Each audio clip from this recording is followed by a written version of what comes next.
볼까요?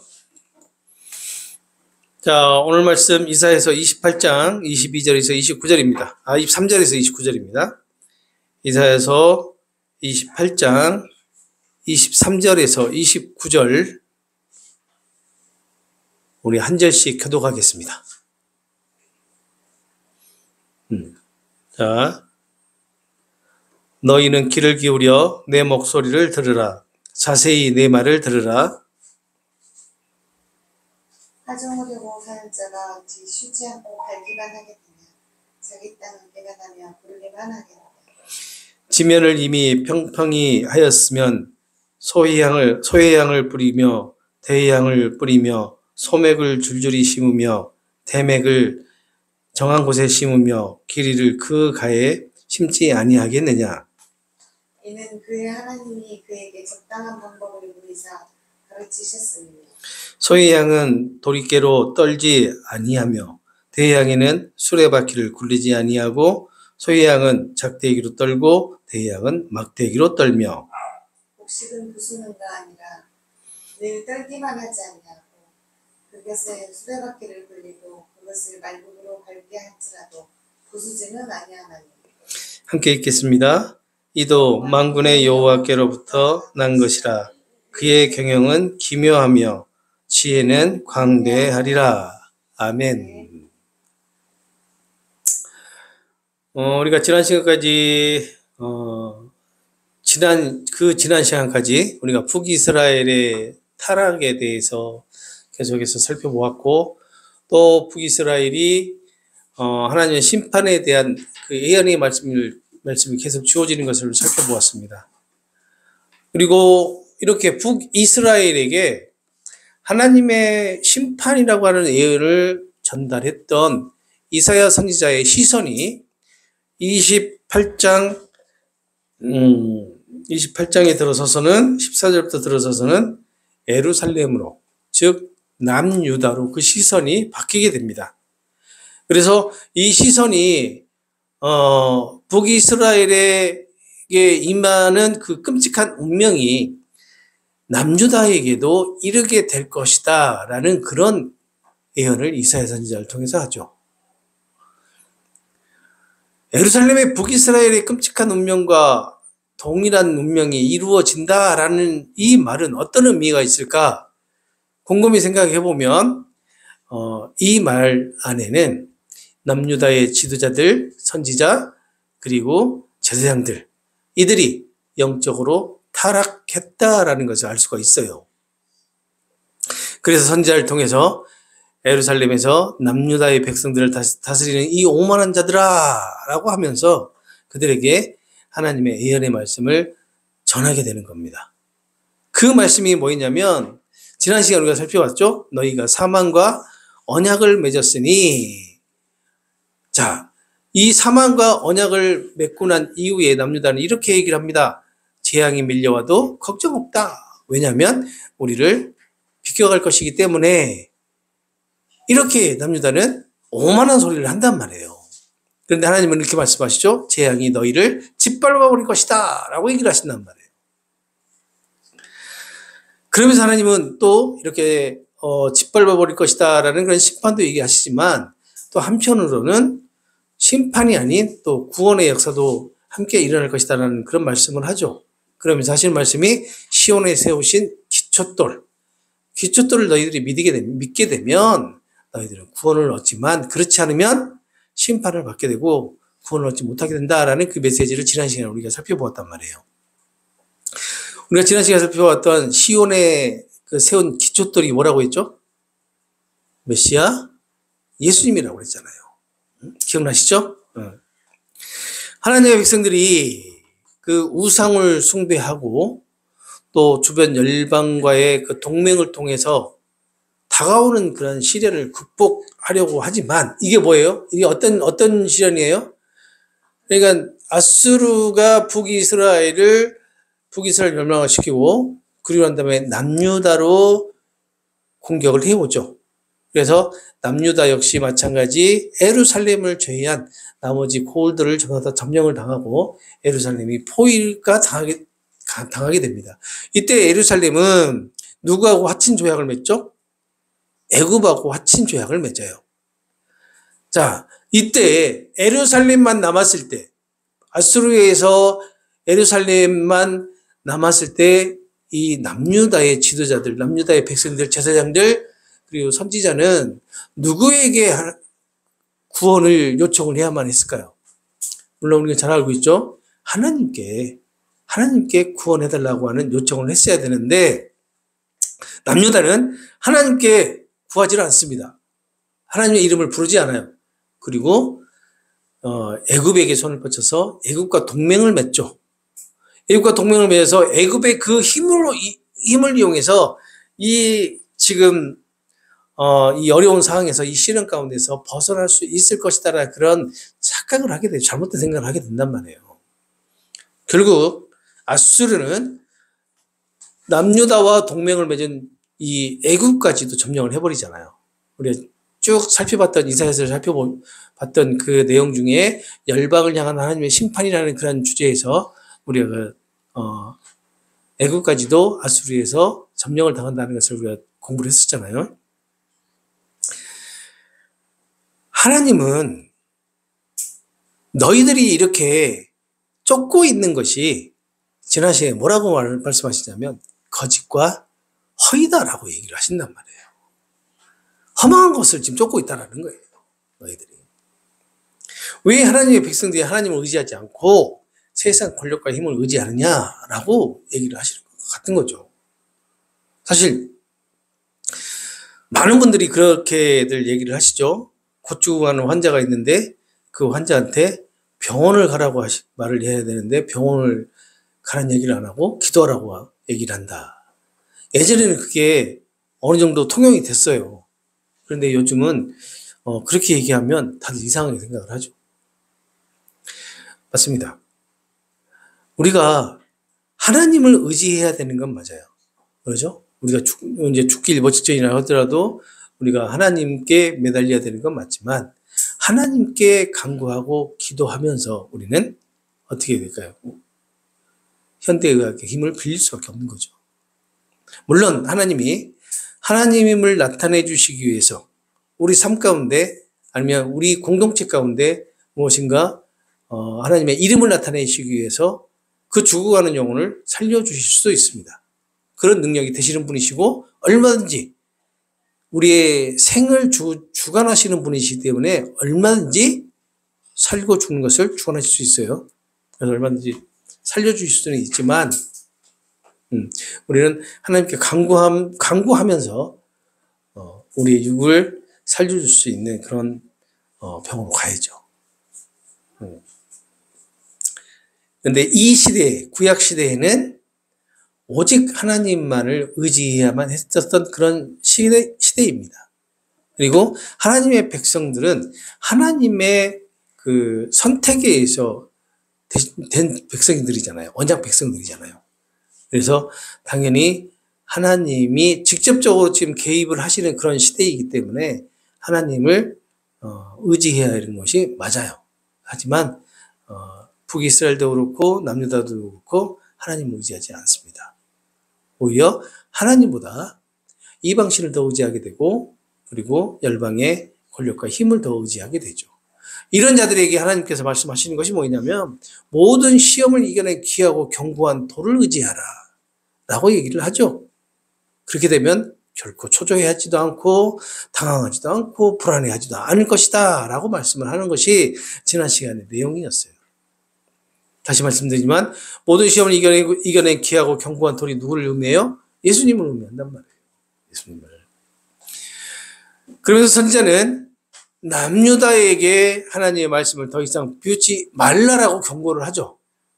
하나님의 말씀, 즉 하나님의 그 예언의 말씀을 더 이상 비웃지 말라라고 얘기를 하고 그리고 선지자는 남유다의 그런 오만함을 경고하면서 회개하고 돌아오지 않으면 하나님의 그 심판이 더욱더 강렬해질 것이다 라는 것을 경고를 해요. 그러면서 오늘 본문에 이런 말씀을 합니다. 농부의 그 농사 짓는 지혜 있죠. 그 지혜와 하나님이 주시는 그 가르침을 서로 비교를 해요. 그러면서 하나님의 지혜와 계획이 얼마나 섬세하게 이루어지는지를 강조하는 내용으로 오늘 본문에 마무리를 합니다. 그래서 28장을 마무리하는데, 이 농부의 다양한 농사 과정이 묘사되고 또 각기 다른 씨앗과 곡물을 심고 추수하고 처리하는 방법. 그러니까 우리가 뭐 같은 곡물을 씨앗을 뿌리더라도 씨앗을 뿌리는 시기가 다 다르잖아요. 그리고 심는 곳들이 다 다르고, 그리고 또 방법도 다르고 하는 그러한 방법을 통해서 하나님이 이 모든 것을 가르쳐 주신 지혜다라고 나타내면서 이를 통해 그 하나님께서 세밀하게 계획을 세우시고 또 적절한 방법을 통해서 하나님의 택한 백성들을 구원에 이르게 하신다라는 그런 메시지를 마지막 28장을 마무리하면서 전달을 해줘요. 물론 이 메시지도 남유다에게 주는 메시지가 되겠죠. 봐라, 너희들이 그렇게 지금 사망과 언약을 맺고 있고, 그래서 너희들이 지금 너희들은 이런 시련을 당하지 않을 것이다라고 생각을 하고 있는데, 하나님은 너희들을 심판하실 것이다. 너희들을 재앙으로 짓밟히게 할 것이다라고 말씀을 하시면서, 그러니 제발 좀 돌아오라. 너희들은 그 오만함을 버리고 하나님이 말씀하시는 그 모든 예언의 말씀들을 믿고 따르라라고 얘기를 하잖아요. 그러면서 너희들이 그 하나님 말씀을 비웃게 되면 더 큰 재앙이 너희들에게 내려질 것이다라고 얘기를 하는데도 불구하고 남유다는 계속해서 변함이 없죠. 그래서 더 알아먹기 쉽게 이렇게 농부가 농사 짓는 그런 과정들, 추수하는 과정들을 통해서 하나님이 어떻게 너희들에게 역사를 하셨냐라는 것을 가르친단 말이에요. 오늘 본문이.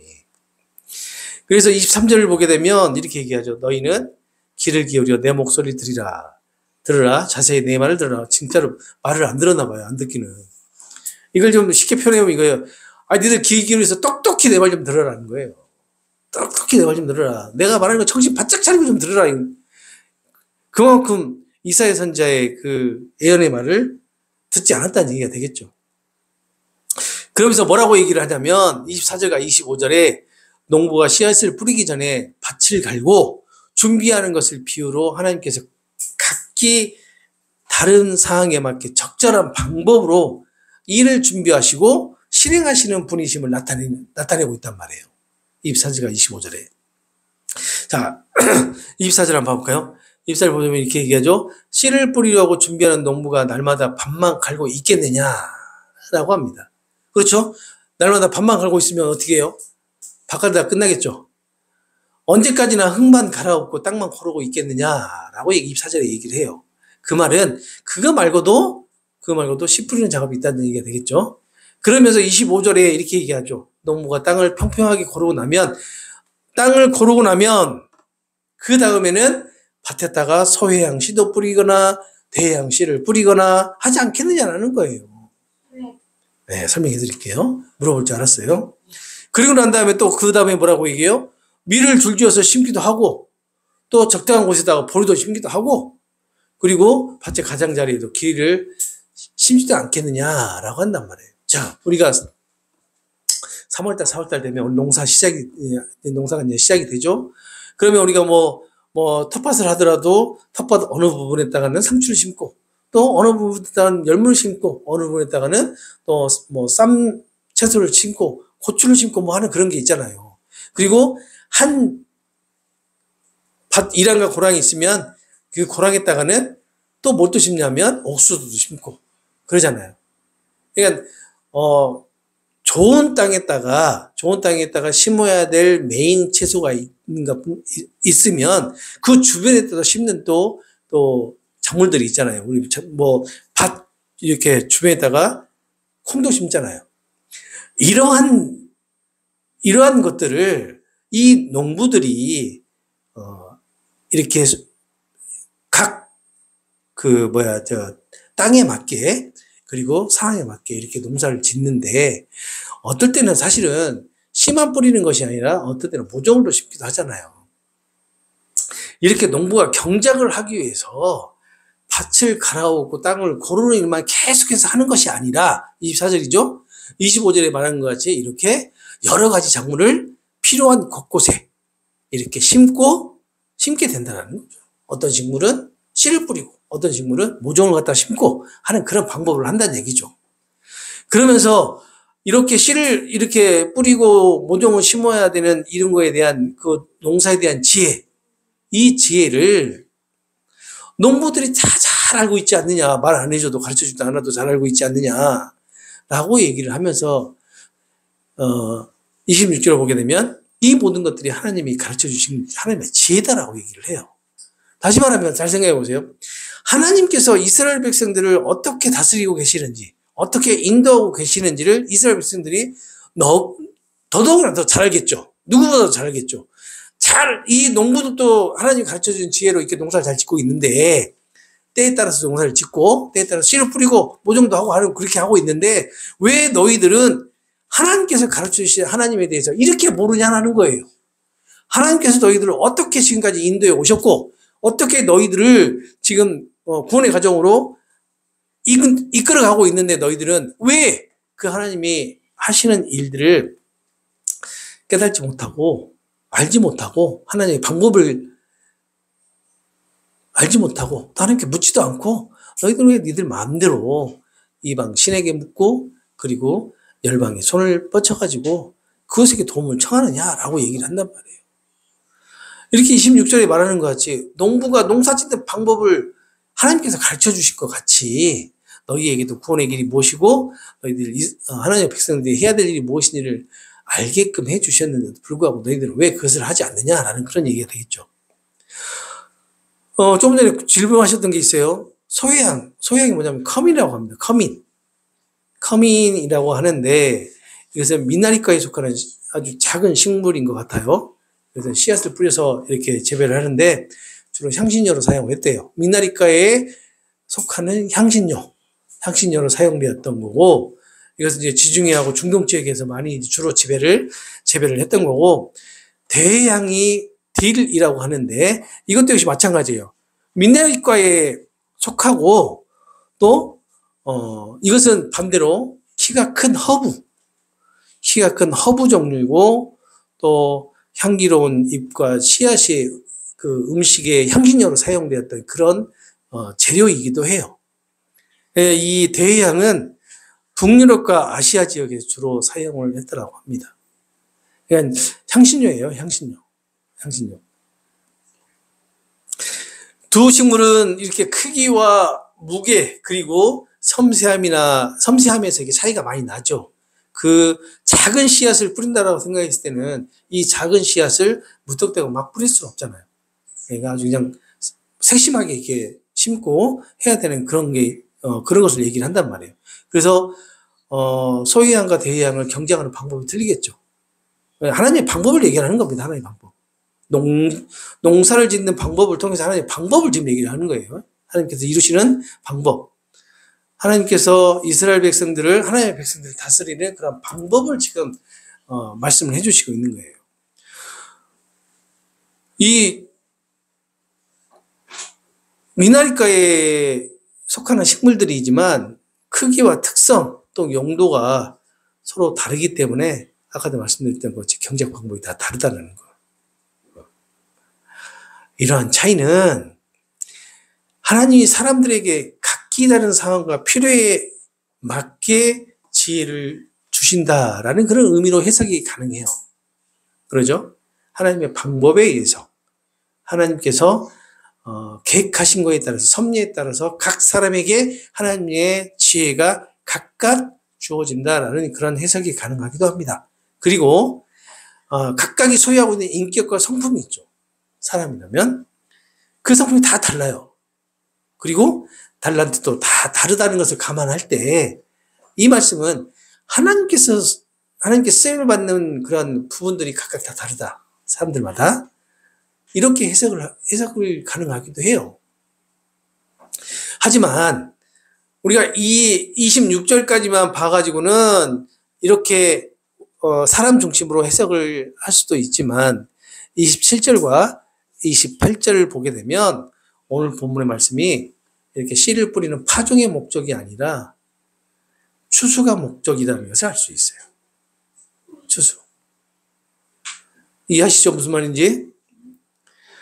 농산물을 경작하는 과정을 통해서 이 그리스도인들에게 어떤 지혜를 주시는 것인가를 추론하게 하는 것이 아니라, 그것이 아니라 하나님의 지혜로 하나님께서 열매를 어떻게 수확하시는지, 그리고 어떻게 세심하게 하나님의 백성들을 인도해 가시는지를 추론하게 한단 말이에요.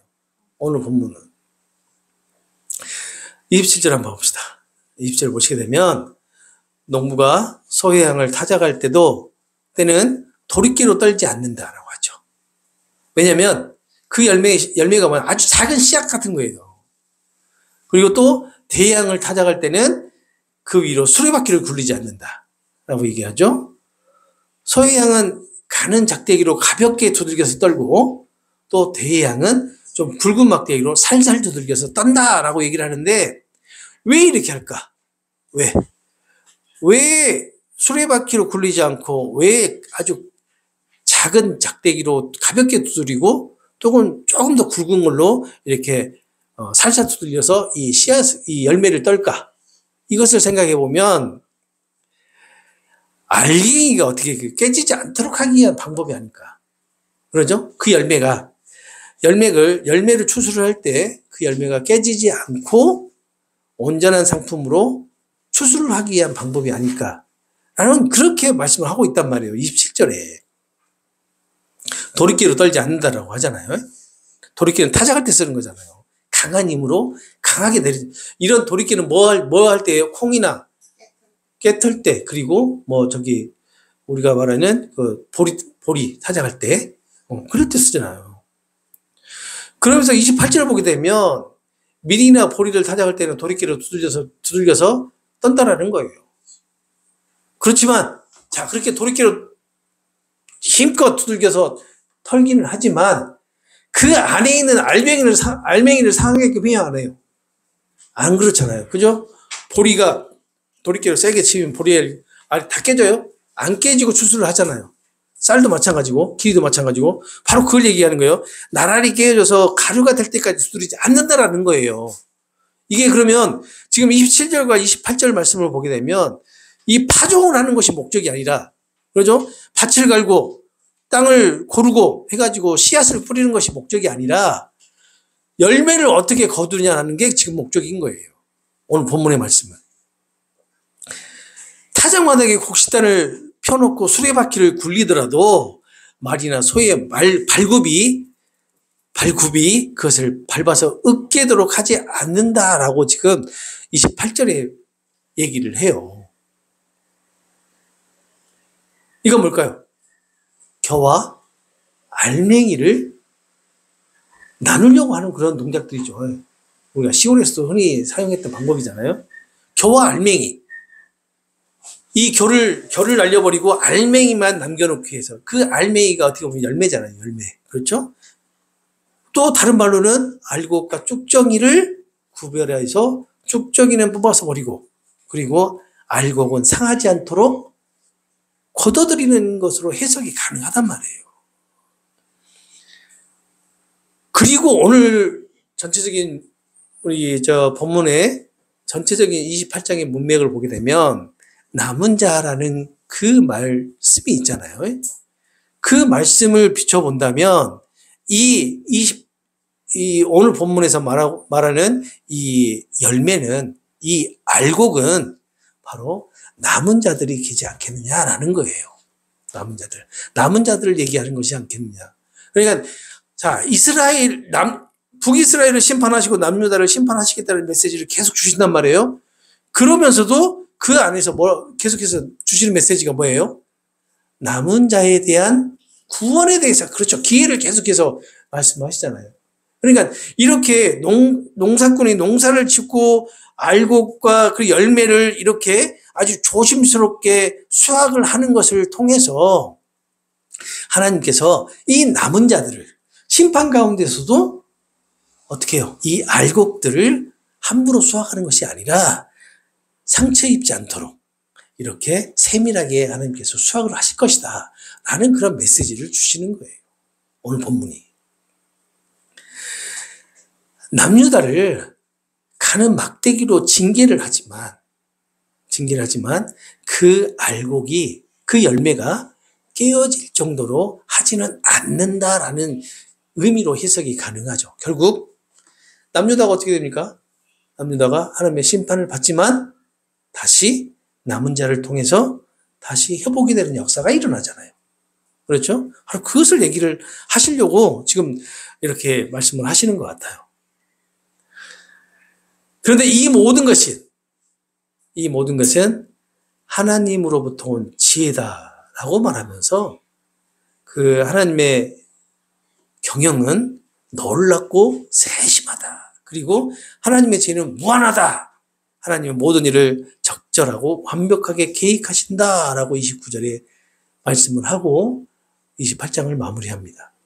그러니까 이렇게 농사꾼의 그 알곡을 수확하는 것을 비유로 이스라엘 백성들을 이스라엘 백성이라고 하는 열매를 이렇게 추수를 하실 것이다, 거둬들일 것이다라고 말씀하시면서 이 모든 것이 하나님의 놀라운 경영이고 하나님의 놀라우신 지혜고 그리고 하나님의 그 세심하게 다루시는 그런 하나님의 손길이고 또 완벽하고 적절한 하나님의 방법이었다라고 지금 얘기를 하고 있는 거예요.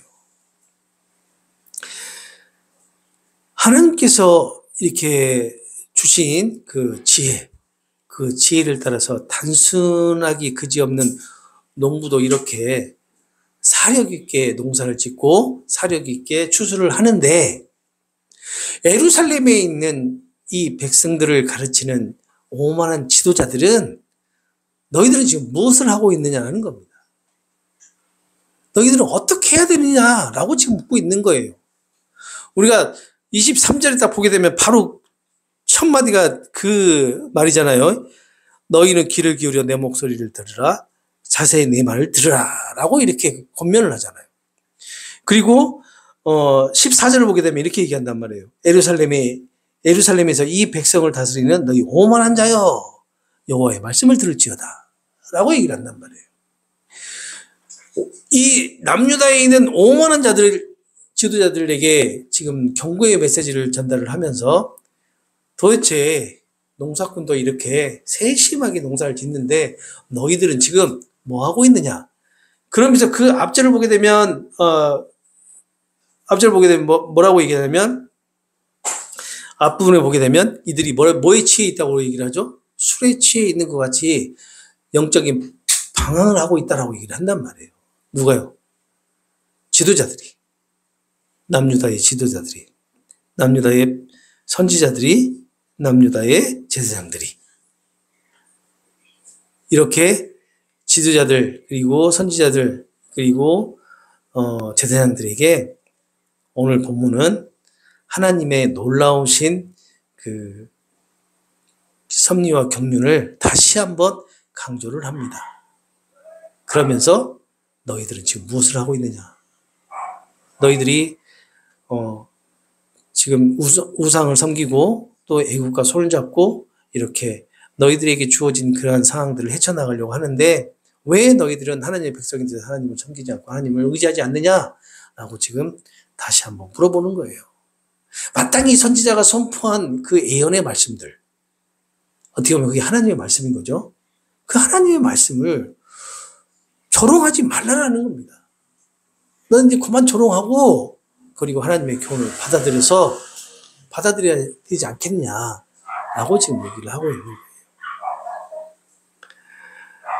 전능하신 하나님이 물리적인 그 조언과 영적인 그 조언을 남유다 백성들에게 그리고 지도자에게 선지자에게 제사장들에게 해 주셨는데도 불구하고 너희들의 반응이 그게 무엇이냐라고 얘기를 하고 있고 하나님의 영적인 조언을 비웃으면서 무엇을 할 수 있겠느냐라고 선지자는 다시 한번 말을 하면서 오늘 본문을 마무리하는데, 예루살렘에서 그 예루살렘 남유다의 백성들을 다스리는 이 오만한 이 자들에게 이사야 선지자는 여호와 말씀을 들으라 라는 그런 말씀을 선포를 하고 있는 것과 같은 겁니다. 자, 우리가 남유다의 역사를 다시 한번 짚어봐요. 북이스라엘과 북이스라엘의 역사가 아수르에서 멸망을 하고, 그 북이스라엘 멸망시킨 그 손길은 다시 남유다로 향하게 된다고 말씀드렸죠. 그 남유다로 향했던 그 심판의 손길은 남유다의 예루살렘만을 남겨놓고 모든 고을을 다 점령을 당하게 됩니다. 그러면서 이 남유다는 하나님을 의지하고 하나님께 구해야 됐는데도 불구하고 이들은 누구에게 손길을 뻗치냐면 애굽에게 손길을 뻗치게 되죠. 그래서 애굽과 화친을 맺고 동맹을 맺어요. 애굽이 반드시 그 아수르를 물리쳐 줄 것이다라는 그런 기대감을 가지고, 그렇지만 어떻게 됩니까? 애굽마저도 아수르에 의해서 점령을 당하게 되죠. 그렇지만 이렇게 아수르가 남유다의 예루살렘을 포위를 하고, 그리고 그 예루살렘을 점령을 하려고 하기 전에 어떻게 돼요? 아수르는 다시 본국으로 돌아가는 회군을 하게 됩니다. 회군을 하게 되고, 아수르가 급격히 국력이 떨어져서 약해져서 결국은 바벨론에 의해서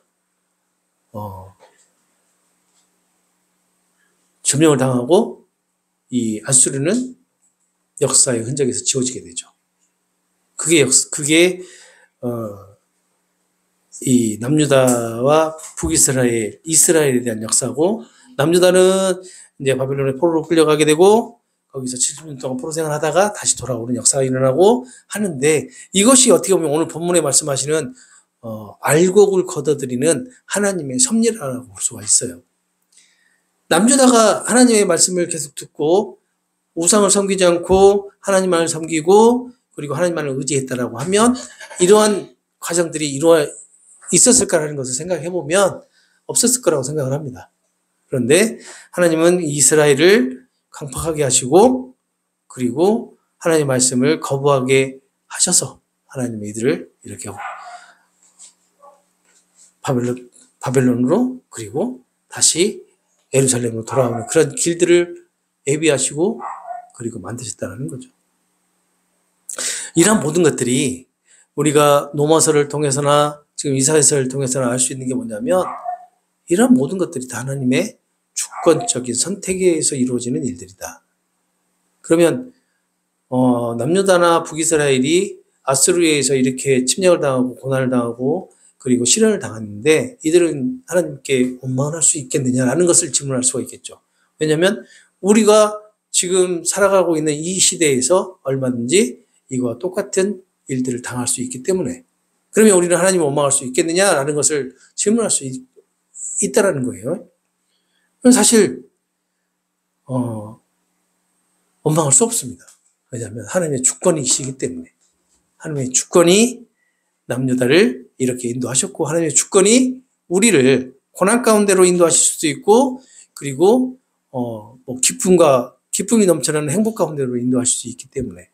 그렇다면 최소한 그리스도인이라면 우리가 고난 가운데 있더라도 하나님을 원망해서는 안 된다. 그렇지만 우리는 원망을 한다. 원망을 하는 존재다. 그래서 우리가 하나님의 백성이 될 수 없는 존재임에도 불구하고 하나님 우리를 백성 삼아 주셨다는 것에 감사해야 된다는 겁니다. 우리가 구원을 받을 수 있는 그러한 자격이나 여건을 갖추고 있어서 우리가 그리스도인의 삶을 살아가고 우리가 구원받았다라고 이렇게 얘기를 하는 것이 아니라, 아무런 자격도 없고 그리스도인이 될 수 있는 그런 여건이 준비가 안 돼 있는데도 불구하고 우리를 그리스도인으로 삼아주셨고 그리고 우리를 구원해 주셨다는 그 자체만으로도 우리는 감사할 수밖에 없는 거예요. 이 또한 역시 우리의 공로가 아니라 하나님의 주권적인 선택과 하나님의 주권적인 행하심에 의해서 이루어지는 것이다. 이것이 중요한 거죠. 오늘 본문의 짧은 그런 내용이고, 오늘 본문이 뭐 농사 짓는 얘기로만 이렇게 가득 들어있는데 그 안에도 하나님의 섭리와 하나님의 경륜이 그대로 다 들어가 있는 겁니다. 농사꾼을 가르치시는 하나님의 지혜를 통해서 오늘 살아가고 있는 우리에게 하나님의 지혜로 가르치신다는 거죠. 우리는 그런 지혜를 받아가지고 활용하신가요? 그죠? 우리가 하나님의 지혜를 받아 활용을 하고 있는지 모르겠어요. 다 어떻게 보면 하나님의 지혜라고 하면서도 내가 나라는 것을 지울 수 없는 존재가 우리 아닌가요? 결국 하나님의 지혜가 아니라 나의 노력과 열심으로 모든 것을 이뤘다라고 말들을 하겠죠. 네. 내가 공부 열심히 해서 지혜를 쌓아가지고 한 것이고, 네. 그렇게 얘기를 하지 않을까요? 그럴까 싶습니다. 그렇지만 하나님은 우리에게 언제나 하나님의 주권적인 선택이 우리를 붙들고 있다라는 것을 계속 이렇게 메시지를 전달해 준단 말이에요. 우리가 그걸 계속 잊고 살잖아요. 사실은 잊으면서 살아요. 내가 내 인생의 주인이지 무슨 하나님은 내 인생의 주인이야 라고 얘기를 하잖아요. 그렇지만 하나님은 오늘도 오늘 본문을 통해서 우리에게 너의 주권은 나에게 있다 라고 말씀합니다. 너가 가지고 있는 지혜는 내가 너에게 준 지혜다 라고 말씀을 합니다. 이 지혜를 가지고 남은 우리 한 주간 동안에 또 열심히 최선을 다해 살아가시기 바랍니다. 네. 그것이 우리에게 주어진 사명이기도 해요. 왜냐? 우리가 살아가는 것은 그냥 살아가는 삶이 아니라 그리스도인의 삶을 살아가는 거기 때문에 그렇습니다. 잘 알고 계시죠?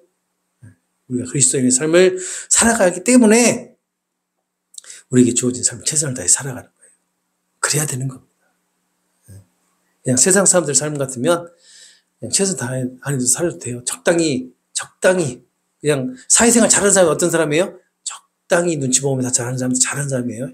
그렇지만 우리가 그리스도인이고 그리스도인의 삶을 구별된 삶을 살아가고 있기 때문에 우리가 최선을 다해 살아가야 되는 겁니다. 자, 기도하겠습니다.